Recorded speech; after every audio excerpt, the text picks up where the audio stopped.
back in the greenhouse again today. Outside we're sitting at 46 degrees with a good breeze today. Let's check out what the greenhouse is doing. Hello, Toast. Hello, Toast. I've actually got the door cracked just because when I walked in here, it feels like full-blown summertime. So let's look. Yeah, that would be summertime. We're over 100 in here. Cracked the window. I'd crack it a little bit more, but it's really not that warm out there today, so I'm not going to. Okay, today's project was mostly it's been trying to get my darn motivation to actually do anything. Anyway, and I've been arguing with YouTube, getting things loaded. It's taking ages to do anything, and I was like, what in the world? Why is this taking so long? I never have this problem. Well, duh. Everybody's at home. Every kid is doing online schooling. So it's slowing stuff down. So anyway, I'm out here in the greenhouse. What in the world am I doing with these? Okay, so I've got a bunch of plants in the inside greenhouse that are ready to be transplanted, potted up to the next size. Problem is, it's going to be like, it was cold last night, below freezing. The night before, below freezing. Tonight, it's supposed to get 24, 26 degrees Fahrenheit again, below freezing.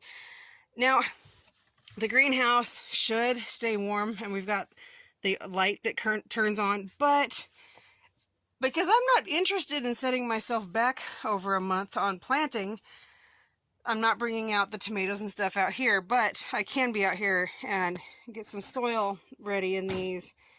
And then I was like, well, usually I bring it out here, I water them, it just drips onto the floor, it's no big deal. Well, in the house, that's a big deal. You have to have something catching it. So, what digging around through the pile of things that are given to us, and found these. So, I'm going to take these, add some goat fertilizer to them, and some soil, and then I'll go back up to the house and very carefully pot up some of the tomato. Like I've got, well, I shouldn't say some, I've got a ridiculous amount of tomatoes right now that are ready to rock and roll right now into new pots. I've also got some Swiss chard that's ready to go. What else did I see in there? I've got a few things. So, I'm just going to take these. So the nice thing is, I can still water them in the house, and it's not going to leak on the floor, because we don't want that. So, this is a bucket of goat manure, aged fertilizer from the goat yard. I'll put that on the bottom halves of these. And that bag of soil I'll put on the top half, and then plant these little dudes in there.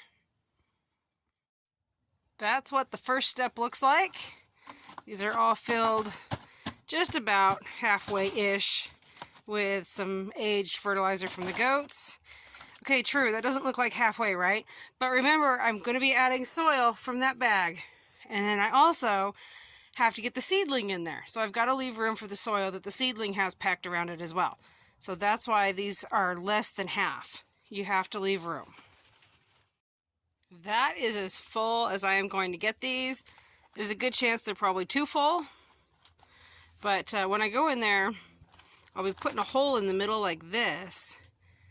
And then honestly, sometimes you end up having to come out and add more soil. And I'm definitely prepared to add more. It's harder to have a spot to put soil when you have excess. But it's easy to have not enough and then just fill around it later.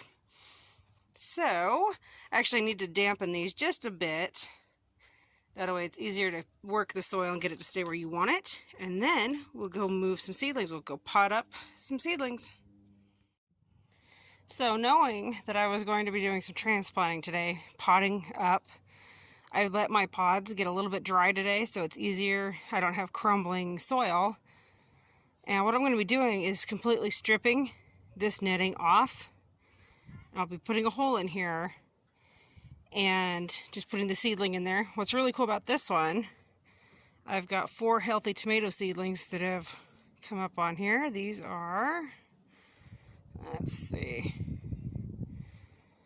it's an icicle tomato, so that's, I think this is the black icicle.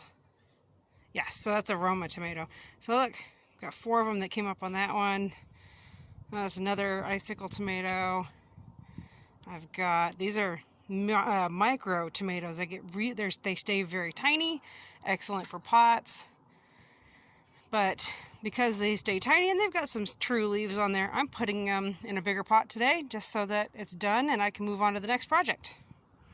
So the first thing, because these tomatoes are going to get big, I'm going to put them in my bigger pots. I'll probably put the micro tom in one of these. So just get in here, make yourself a divot, just like that. Let's grab this guy first. This is also why I like to have individual name stakes for each one. Yes, that's a black icicle tomato. Let's see if I can do this with one hand, y'all. Very carefully. Now, if you wait until your tomatoes or whatever it is have their roots are trying to come out, it's a bit harder. You're doing damage to their roots. I like to do it sooner, so I'm not damaging those little roots in there. Tomatoes are extremely forgiving. Like, I'll be able to separate this whole group and put each one in its own pot. Tomatoes, it's amazing the beating a tomato can take and keep growing. So now when I'm potting up, let go, thank you. If there was a lot of root ball going on around this, I would squish it, but I'm not going to. I'm just going to put this plug right in there. Just kind of tuck it in. And then I'll grab my sprayer over here and just give it a real light spraying. This water has chamomile tea in it to help prevent stem rot. And so far we are 100% stem rot free this year. Hope to stay that way. So there we go, one down. I don't even want to count how many to go. Well, forgive some of these plants, they're a bit droopy. They're not quite sure what to do outside where it's only in the 40s today and they've been used to being inside happily sitting between 70 and 80 degrees. So these guys are all how I want them. Yep, some of them are actually doubled up. I'm just going to leave it be, let them get bigger, and then I'll separate them when they're bigger. Like, here's a group of 4, no big deal. These guys, this is what it looks like. So I haven't added soil. These ones, as you can see, are to the top. Those have had soil added around them. This is what it looks like. So I made a hole in the center, pulled out my seedlings, put them in the center, gently packed it back around them, and then I have a handy dandy bucket of soil here. So I'm just going to very carefully, see how I gently move the tomato back out of my way a little bit. Put the soil around it. Just gently. You don't have to be terribly, terribly gentle with them, but you also don't want to break them. So just work that soil around them a little bit like that. Gently push down and pack it in there a little bit. Nothing too much, but just a gentle. Like on this group here, these two, I'm going to push it back with my finger and put some along that wall right there. Bring it forward. And just like that. Got one tomato that's decided to go sideways, no big deal. Bring some dirt, lifting with so lifting him back with a finger. Just kind of push him back and push the soil in front of him. That'll encourage him to stand up. Now it's alright to totally pack those tomatoes like that real tall with soil. They'll actually encourage better root growth. So look how tall these little dudes are. Pretty stemmy, right? It's alright. We're going to fix it. Push you guys back toward the center a bit. This one is not happy with being transplanted and outside where it's cold. So I'm going to hurry this up so I can get these guys back in the house. It's not quite the day I should have chosen to do this, but it needed to happen. So otherwise I was going to end up with some seriously leggy, ridiculous tomatoes. And some of them aren't minding being transplanted, and other ones are like, what did you do to me? And then you just give them a mist. Tomatoes, I'll tell you a trick also about tomatoes. They don't like to get really wet. They easily get a fungus. So if you can try not to get the leaves wet directly, it's hard when they're little like this. And that's another reason why if you're in your garden, if you can have like some sort of drip irrigation or some way that you're hand watering your tomatoes, they'll be better We do a lot of flood irrigating with additional hand irrigation, where I'll walk out and I'll spray I'll water around them by hand. But if you have a sprinkler, it's very easy to end up with tomatoes that develop fungus and become very unhealthy. I don't have my pumper here pumped up too high, just because I don't want to overpower these guys. Now, also because I've added so much soil, it's actually going to take quite a bit of water to truly get these roots wet.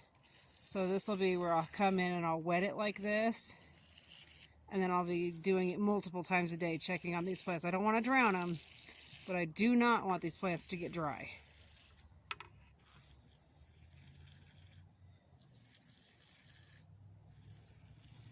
Alright, that group is ready to go in the house. And as you can see, I've got some sitting all cattywampus in there. So, watering them and expecting them to soak up from the bottom, it's a fun goal, but primarily it'll just be these 4 in the middle that'll be able to do it. The rest of them are kind of out of luck. So that's another reason why I'll have to just keep an eye on it. I could put enough water in here to here, but it would make taking it out every single day and bringing it outside to get these guys weathered off, hardened off and everything. It would make it a little bit difficult, but not impossible.